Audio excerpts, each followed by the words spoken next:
I just have to tell you, this is corruption that has never been more blatant or more widespread. What is happening is you write the check, Trump and his cronies cash it, American taxpayers who are already being whacked with high prices are going to foot the bill. That's what we are seeing today, and that is what many of us are really, really angry about. So let me move to another topic. This Department of Justice is sending the message that if you're wealthy, if you're powerful, if you are well-connected, you won't be held accountable even if you abuse children. You know, it's after Congress passed the Epstein Files Transparency Act and DOJ finally began to release the files, your department exposed survivors' names, their sensitive personal information, and even nude photos.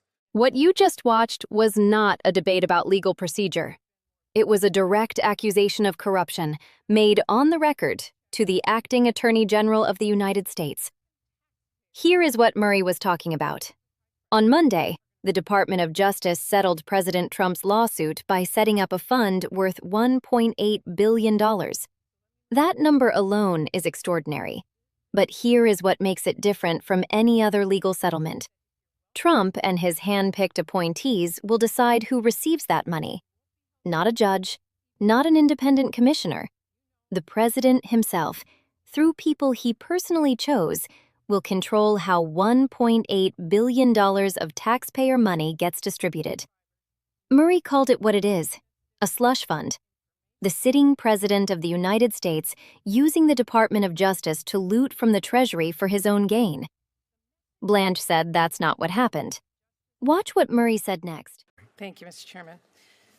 Acting Attorney General, right now, families are paying $4, $5, even $6 or $7 for gas.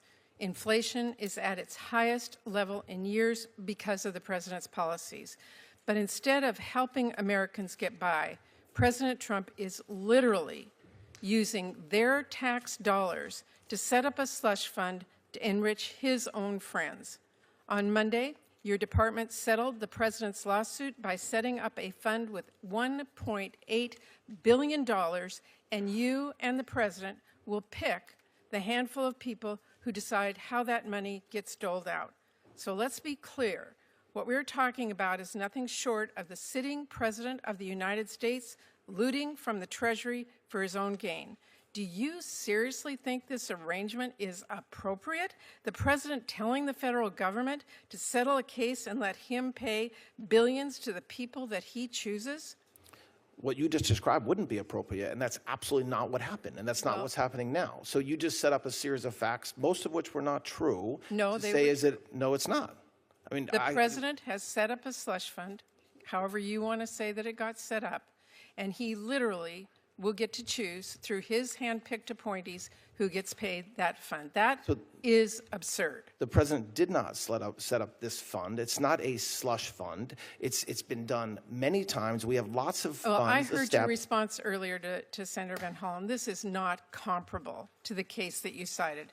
A judge was not involved. This is the president versus himself setting up a fund. The judge wasn't involved in the distribution in the Keep Siegel case at all. It just wasn't. There was a single commissioner that was set up, not five. And so when the judge signed off on that case. Yes, it was at a much later point in the litigation. That's right. My point. That is all of our point. And I just have to tell you, this is corruption that has never been more blatant or more widespread. What is happening is you write the check, Trump and his cronies cash it, American taxpayers who are already being whacked with high prices are going to foot the bill. And then Murray pivoted from $1.8 billion to something even more serious. She connected the slush fund to a pattern she said runs through this entire Department of Justice. Her words? This DOJ is sending the message that if you're wealthy, if you're powerful, if you are well-connected, you won't be held accountable, even if you abuse children. Because after Congress passed the Epstein Files Transparency Act, the DOJ finally began releasing the files. And what happened next should never have happened. Survivors' names were exposed. Their sensitive personal information was made public. Nude photos of abuse victims were released without redaction. At the same time, the names of the alleged perpetrators were redacted. protected, hidden. The Department of Justice released nude photos of survivors while protecting the identities of the people who abused them. Murray asked Blanche one question. Watch what he said. That's what we are seeing today, and that is what many of us are really, really angry about. So let me move to another topic. This Department of Justice is sending the message that if you're wealthy, if you're powerful, if you are well-connected, you won't be held accountable even if you abuse children. You know, it's after Congress passed the Epstein Files Transparency Act and DOJ finally began to release the files, your department exposed survivors' names, their sensitive personal information, and even nude photos, while redacting names of alleged perpetrators of those crimes. The message that sends is this Department of Justice worked harder to protect the privacy of potential child abusers than the survivors. Your predecessor refused to apologize to those victims, but I want to give you the same opportunity to apologize for the way the department handled the release of these documents. Will you apologize to the survivors? When the president passed the Epstein Transparency Act, that was the only time, when the president signed the Transparency Act, that was when we were legally allowed to release the files. Prior to the passage of the act, which you all passed, I agree. That is so not the question I'm asking. It was the question you asked. You asked 5 or 6 questions. I'm answering them in order. No, that was one of the questions you asked. The question I want you to answer is, will you apologize to the victims whose names, sensitive personal information, and even nude photos were not redacted by your department? Will you apologize to them? Of course. That was, we never want to release a single victim's name. That is what they are hearing. But can I answer the question, please?